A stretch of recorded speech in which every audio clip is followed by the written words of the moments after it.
అపోస్తలుడైన పౌలు ఫిలిప్పీలకు వ్రాసిన పత్రిక 3వ అధ్యాయము. మెట్టుకు నా సహోదరులారా, ప్రభువునందు ఆనందించుడి. అదే సంగతులను మీకు వ్రాయుట నాకు కష్టమైనది కాదు, మీకు అది క్షేమకరము. కుక్కల విషయమై జాగ్రత్తగా ఉండుడి, దుష్టులైన పనివారి విషయమై జాగ్రత్తగా ఉండుడి, ఈ ఛేదన నాచరించు వారి విషయమై జాగ్రత్తగా ఉండుడి. ఎందుకనగా శరీరమును ఆస్పదము చేసుకొనక దేవుని యొక్క ఆత్మ వలన ఆరాధించుచు క్రీస్తు యేసునందు అతిశయపడుచున్న మనమే సున్నతి ఆచరించువారము. కావలేనంటే నేను శరీరమును ఆస్పదము చేసుకొనవచ్చును. మరి ఎవడైనను శరీరమును ఆస్పదము చేసుకొనదలిచిన ఎడల నేను మరి ఎక్కువగా చేసుకొనవచ్చును. 8వ దినమున సున్నతి పొంది తిని, ఇశ్రాయేలు వంశపు వాడనై, బెన్యామీను గోత్రంలో పుట్టి, హెబ్రీయుల సంతానమైన హెబ్రీయుడనై, ధర్మశాస్త్ర విషయము పరిసయ్యుడనై, ఆసక్తి విషయము సంగమును హింసించువాడనై, ధర్మశాస్త్రము వలని నీతి విషయము అనింజుడనై ఉంటిని. అయినను ఏవేవి నాకు లాభకరములై ఉండెనో వాటిని క్రీస్తు నిమిత్తము నష్టముగా ఎంచుకొంటిని. నిశ్చయముగా నా ప్రభువైన యేసుక్రీస్తును గూర్చిన అతి శ్రేష్టమైన జ్ఞానము నిమిత్తమై సమస్తమును నష్టముగా ఎంచుకొనుచున్నాను.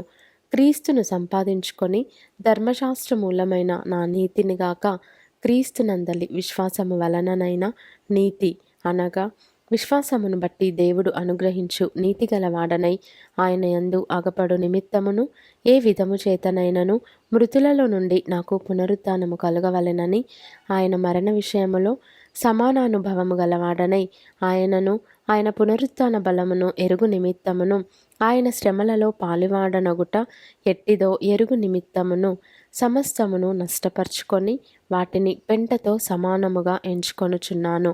ఇదివరకే నేను గెలిచితినని అయినను, ఇదివరకే సంపూర్ణ సిద్ధి పొందితినని అయినను నేను అనుకొనుటలేదు గాని, నేను దేని నిమిత్తము క్రీస్తు యేసు చేత పట్టబడితినో దానిని పట్టుకొనవలెనని పరుగెత్తుచున్నాను.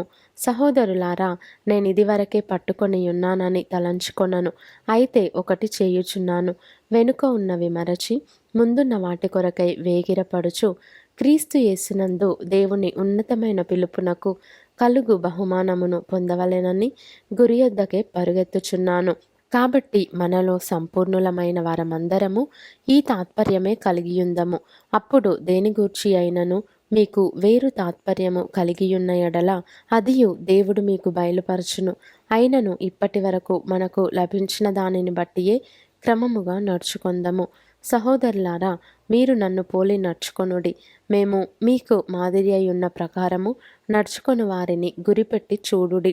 అనేకులు క్రీస్తు శిలువకు శత్రువులుగా నడుచుకొనుచున్నారు.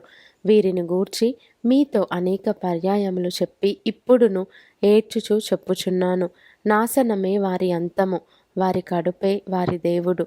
వారు తాము సిగ్గుపడవలసిన సంగతులయందు అతిశయపడుచున్నారు. భూ సంబంధమైన వాటి అందే మనస్సు నుంచుచున్నారు. మన పౌరస్థితి పరలోకమునందున్నది. అక్కడ నుండి ప్రభువైన యేసుక్రీస్తు అను రక్షకుని నిమిత్తము కనిపెట్టుకొని ఉన్నాము. సమస్తమును తనకు లోపర్చుకొనజాలిన శక్తిని బట్టి ఆయన మన దీన శరీరమును తన మహిమగల శరీరమునకు సమరూపము గలదానిగా మార్చును.